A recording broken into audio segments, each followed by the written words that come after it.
Welcome back sa ating channel. Naging mainit nga na usapin di umano sa mundo ng social media. Tila hindi na nga nakapagpigil si Atty. Trixie Cruz Angeles at talagang binanatan nga itong si Franz Castro at iba pang mga pulpolitiko nagganib sa kapangyarihan. Dito nga natin makikita mga kaibigan na talagang linabas na nga ng mga abogado, mga general ang mga kabalbalan na nangyayari sa mundo ng Malacanang. Dito nga natin makikita na gaya lamang ni Attorney or General Parlade na ito ay talagang isiniwalat niya ang mga baho nga na tinatago ni Kuting ng Norte at Lisa Smugs, kaya naman hindi niya pinapakawalan ito sa talagang imbestigahan. Dapat ang imbestigahan at ikulong ang dapat ikulong pag napatunayan na may sala ang isang tao, dahil makikita natin nakasapi at bilib na bilib noon si General Parlade kay Kuting ng Norte. Ngunit ngayon nga ay talagang linaglag niya at talagang may mga hawak para talagang pruweba sa mga kabalbalan at karumal-dumal na ginagawa sa loob mismo ng Malacanang. Kaya nga sigaw ng taong bayan na wag na natin itong patagalin at magkaroon na muli tayo ng bagong pamumuno, dahil ang nakakalungkot dito mga kaibigan, mangyayari kaya ang nangyari kay Ferdinand E. Marcos at magagawa ulit ngayon na ma-repeat the history lang?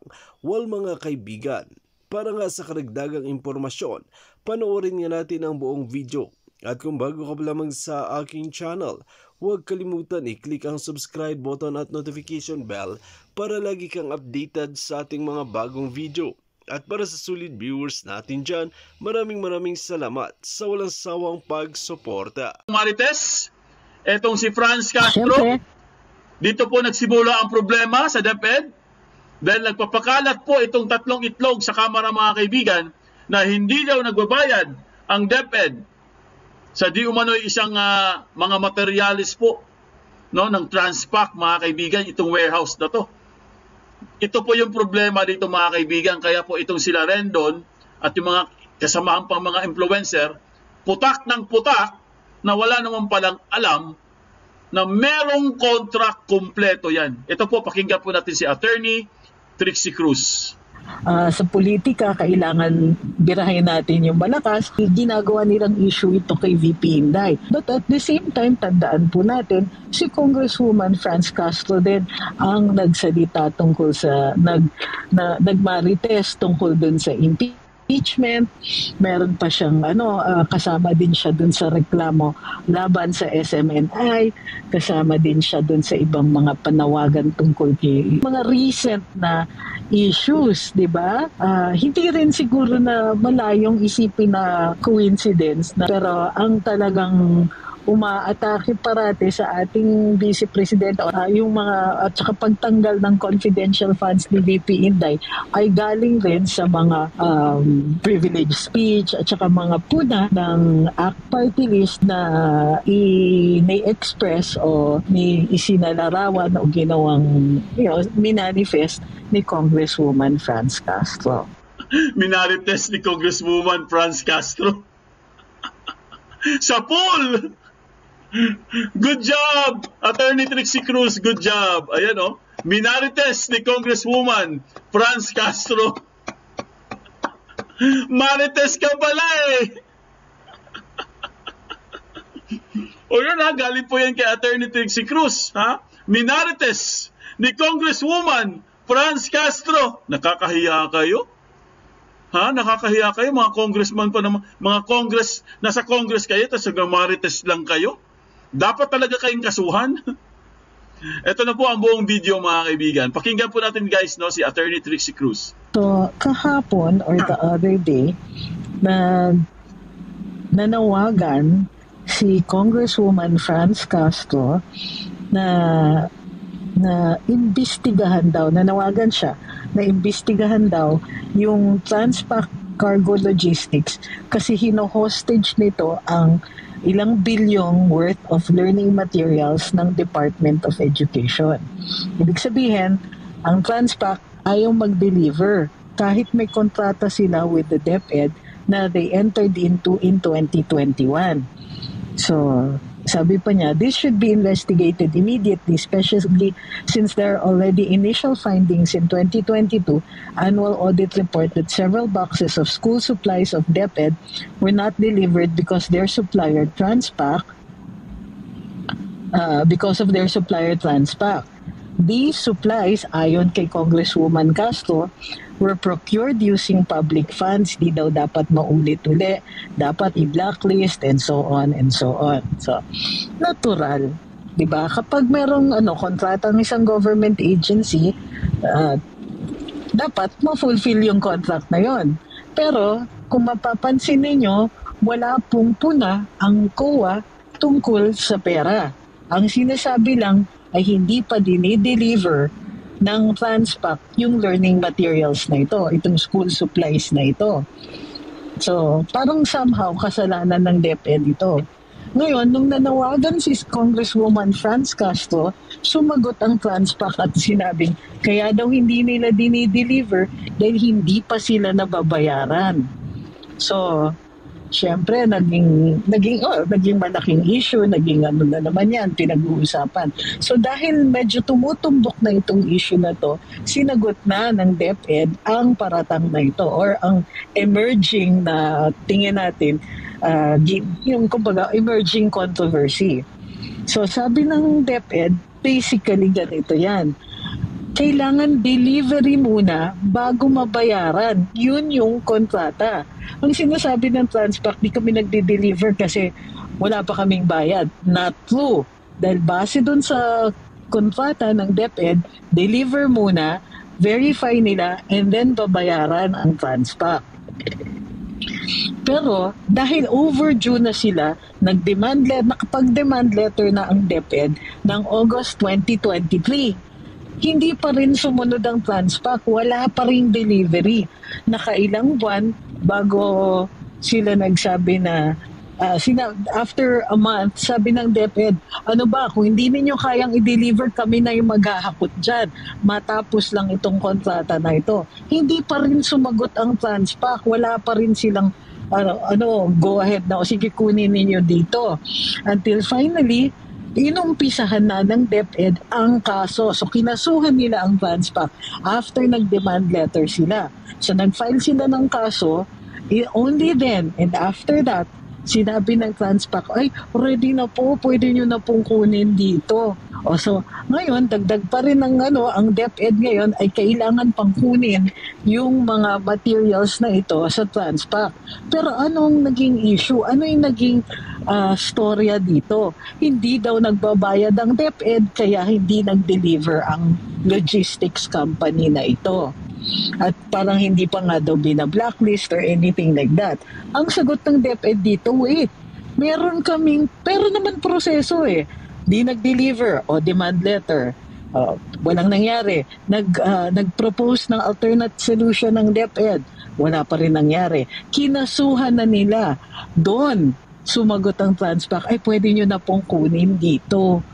Pero, nung nanawagan si Congresswoman Franz Castro, ang sagot ng Transpac, di pa kasi kami binabayaran So, apparently, yun na nga, yung sagot ng Transpac na pwede nang kunin ng DepEd, nangyari lang yan after nanawagan si Congresswoman Franz. Pero nakahain na po yung kaso sa hukuman. So yun po yun. Parang ginagawang issue ito dun sa Department of Education para, syempre, sa politika, kailangan birahin natin yung malakas. So magiging ginagawa nilang issue ito kay VP Inday. DepEd, anong anomalya nangyayari dyan? Ba't di nyo binabayaran yung inyong kinokontrata? So, ngayon, marami ring nagpo-point out, hindi naman po coincidence na si Representative Franz Castro nag-bring up nito. Of course, andyan ang ACT na party list, ACT Teachers Party List, na siyang nakatutok, of course, sa DepEd. But at the same time, tandaan po natin, si Congresswoman Franz Castro din ang nagsalita tungkol sa, nagmarites tungkol dun sa impeachment. Meron pa siyang, kasama din siya dun sa reklamo laban sa SMNI, kasama din siya dun sa ibang mga panawagan tungkol kay, tungkol sa yung mga ganito, yung mga recent na issues, di ba?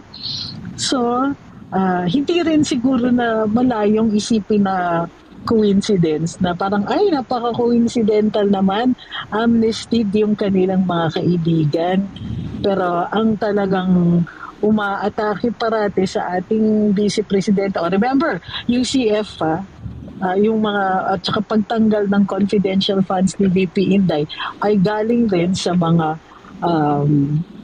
privilege speech at saka mga puna ng ACT Party List na ni-express o ni isinalarawan o ginawang minanifest ni Congresswoman Franz Castro. So okay. Sabi ni Secret 7, mga feeling santo kongreso na hindi sobrang linis ng ahensya nila. Oo, talaga. So, sabi ni Romel, talagang pakawala ni pwede. Sabi ni Lou, ito namang si Congresswoman, talagang hinahanapan ng butas ang DepEd. Basahin mo ang contract para kumampik ka sa mas kumampik pa sa transpac. So yun po yan. So nakikita po natin, no? Actually, hindi naman no-brainer yung mga ganitong issues. Maliit na bagay at actually, hindi naman. Well, I'm not saying it's a small thing, no, na hindi sila nagde-deliver. What I'm saying is that the DepEd handles so many of these contracts, handles so many of these supply agreements. So, may sistema yan. Hindi nag-deliver, demand letter. Hindi pa rin nag-deliver sa demand letter. Habla. O kaya, present ng alternative solution and so on. Lalo-lalo na, if we're talking about materials na kailangan na ng ating mga learners. So, dito, parang hindi nyo ba alam ang proseso? All you have to do is ask, nag-demand letter na ba kayo? Hinablan nyo na ba to? Have you resorted to legal action? Kung hindi, dun magiging issue. Teka muna, bakit ninyo hindi sinisingil? Tapos at the same time, hindi pa naman pala kailangan bayaran ng transpac, wala namang bayad na lumabas, walang perang lumabas dito. So, bakit uli ito issue? So, yun din ang natin ngayon. Ako, ina-anticipate ko na maraming magiging ganito, mga client issues dito laban sa DepEd. Kasi nga, the idea is to discredit Vice President Inday. So, nireport rin ni Boss Conrad kanina dun sa Carambola na mayroong mga umiikot na parang press releases or mga white paper, etc. na very subtle yung wording pero tinitira si VP Inday. Maganda yung pagkakasulat, they'll talk about certain programs, they'll talk about the DepEd, they'll talk about whatever. Pero deep buried inside the press release or the PR is yung dig at VP Inday. Sabi niya, very well written. Ang linis, hindi mo mapapansin na dun pala pag binasa mo ay merong pitik dito kay VP Inday or kay DepEd Secretary. So, heads up sa ating lahat na ito na lantara na. Nung umpisa, di ba, they were just talking about the CF, they were talking about impeachment, mga ganyan. Puro political yan, so nakikita natin gobyerno yung gumagalaw. Pero dito, ginagamit na rin nila yung mga kontratista and so on para labanan ang ating VP. Para labanan ang kalihim ng edukasyon nang sa gayon ay mawalan siya ng credibility. So, in fact, nakita ko sa Twitter and sa mga comment section na, bakit hindi binabayaran ng transpac? Bakit hindi binabayaran ng DepEd yung supplier nila ng school supplies and so on? So, yeah. Pagka ganun yung pagkasabi, iisipin mo talaga dahil walang detalye, wala pa yung sagot ng DepEd noon, makikita mo na, nag-create sila ng inis, nag-create sila ng issue after issue after issue sa ating kalihim ng edukasyon. Bukod pa dito, hindi ako magdududa na hindi gaya ng dati na walang observation report or maganda parati yung mga yung audit, parating maganda yung rating ng Department of Education. Ngayon, ang nakikita nating mangyayari is magkakaroon na ng maraming obserbasyon ang COA sa DepEd na explain this, explain this, explain this. Tapos yung mga ganyan na pinapa-explain nila ay mysteriously lalabas sa iba-ibang mga press release. Mysteriously, may makakakita dun sa COA na, may observation report pala ang COA dito kay VP Inday o dito sa DepEd Secretary and so on. So, yung mga ganyang info na suddenly are discovered and then yung mga ang dami-daming investigasyon ng COA dun sa what appears to be regular transactions anyway, yan ang bantayan natin. Because at the very least, kung hindi man nila magawa ng issue si VP Inday, ibibisi nila yung mga tao niya so that they can, they will have limited o malilimit yung capacity nila to answer for her and so on. Ayun po mga kaibigan, si Attorney Trixie Cruz. Sana po naliwanagan po kayo guys. Napakaganda po ng kanyang pahayag. Talagang target talaga nila si VP Sara. Grabe na kung ano na lang mga binabato. Sus, grabe. Grabe na talaga. Grabe na po sila guys. Talagang pati po Department of Education tinira na rin nila. At nag-hire na po sila ng mga influencer mga kaibigan. No? Vlogger for hire. Naku, magkano kaya? Magkano kaya ang bayad? Ibang klase na talaga, no? Wala. Parang hopeless na sila, no? Parang desperado na po. Ito sila Franz, sila Tambaluslos. Desperado na sila, So, kung makikita mo mga kaibigan, yung sinabi po ni Attorney Trixie Cruz, kung makikita nyo sa mga Twitter, sa mga Facebook, nakapost yan, Talagang halatang halata po mga kaibigan na talagang propaganda talaga, guys, para po masira si VP Sara. Oo, malaki ang offer. Russian. Malaki daw ang offer. Ang alam ko, 14 million Hindi ko palang sure pero alamin natin yan. Kung magkano talaga. Kasi yung 14 million mga kaibigan, parang ano yata yun Parang paghati-hatian. Malaking pera dyan. At malaking pera po itong si Tambaluslos. Kasi nga, di ba, naghingi pa siya ng additional niya. Kasi nga, yung mga pera na yun, gagamitin niya yun sa election di ba? Di ba na-topic na rin natin yan isang araw na hawak po ng pera ay yung asawa niya. Ano ba yung asawa niya, di ba? Congresswoman din. Sus, Maria Josep. Sige, todo nyo na. Ubusin nyo na yung pera ng bayan. Elizabeth Magzican, Labrador, ang aso ng kapitbahay namin palaging tumatahol. Akala ko nga Labrador yung apelido Di ba? Ang alam ko talaga guys, Labrador ang apelido.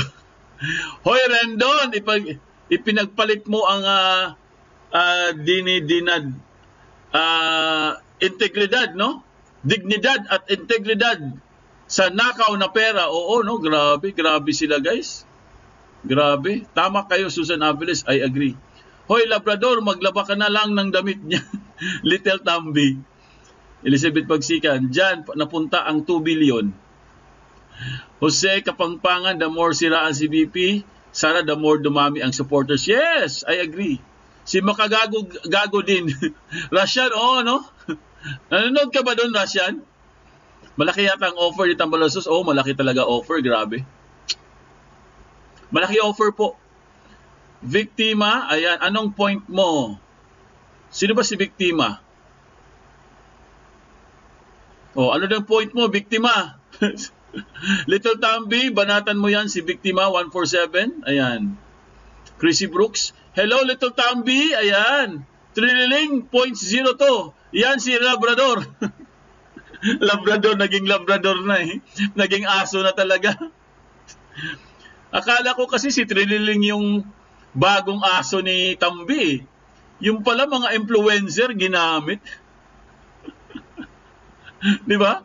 Yung mga influencer, ginamit po ni Tambaluslos, mga kaibigan. Ibang klase talaga to si Tambaluslos. Ikaw na, Tambaluslos. Ikaw na. Ay, nako. Hello, Little Tambi, sabi ni Susan. Elena Calapis give the price. They speak even how how swampy the story, even if they burn by shame, still money talks. Yes, Elena Calapis, I agree. Nanalo kayo, Elena Calapis, sa competition. May competition kasi sila Elena Calapis eh. Hi, Chrissy Brooks. Ayan, to shout out. Sheshampay, Biktima 147, anong point mo? Upakan kita. Upakan mo nga, Sheshampay. Wala na pala. Inano na pala. Sinipa na pala. Jimmy Catalunya, sir. Nadagdagan na din ang mga tambaluslos. Hire sila ng aso ng labo. Oo, nadagdagan na sila. Dumadami na sila. Matindi itong si tambaluslos eh. Ang hinire talaga niya yung mga vlogger na mga ugok eh. Elizabeth Bagsikan, si Biktima 147, marami talaga ang supporters ng Duterte, hindi lang nakapunta.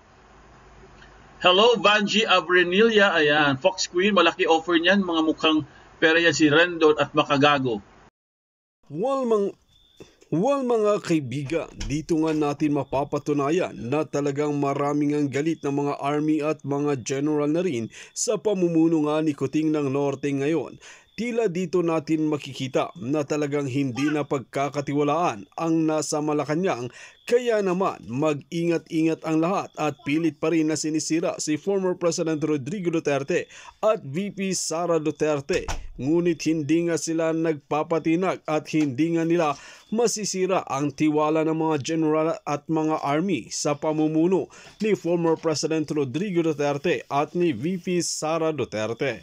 Well mga kaibigan, kung kayo ang tatanungin ano ang inyong mga opinion, just comment below sa ating comment section at ating pag-uusapan.